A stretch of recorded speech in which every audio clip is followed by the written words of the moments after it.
Saya rasa pun ni salah satu behind the scenes kan, yang orang tak nampak kan. Betul. Which is maybe you boleh jadi chef, you boleh jadi power masak, tapi bila you dalam situation yang you kena present ke, actually a lot more goes into it behind the Betul, scenes kan. sangat. It's not just you pandai masak, you dah boleh terus jadi host kat TV kan. For me, tak adalah I cakap ni sebagai host masakan yang power ke terror ke tak. Tapi pada apa yang I belajar, I nampak nak jadi host TV, especially dalam bidang I masakan, bukan pandai masak, tapi sebenarnya pandai explain macam mana teknik dia, kenapa ending dia. So macam mana you gain the trust lah dekat orang. Kalau betul. tak, you akan jadi macam orang tengok you sekali je lah. Yelah, betul. Lepas tu dia kata macam susah lah chef ni, dia pandai masak tapi cara dia explain tu susah sikit nak faham. Betul.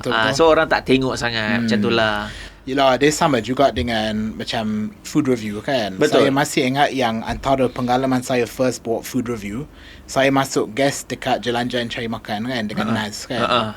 Dan dia cerita, yelah, sebagai host, it's not just you makan cakap sedap. Betul. You kena describe dia punya rasa, you kena bawa penonton pengalaman as if they yang makan. Betul. Kan? So rasa lebih kurang sama kan. It's not kita just nak describe macam mana nak masak kan. Betul. Tapi dia sebenarnya dia kena lagi dalam kan. Kalau tak, orang macam Amai cakap, dia tengok sekali je. Ya, kan? dia lebih kepada orang buat rasa masa you cakap dia ada dekat meja tu tengah makan.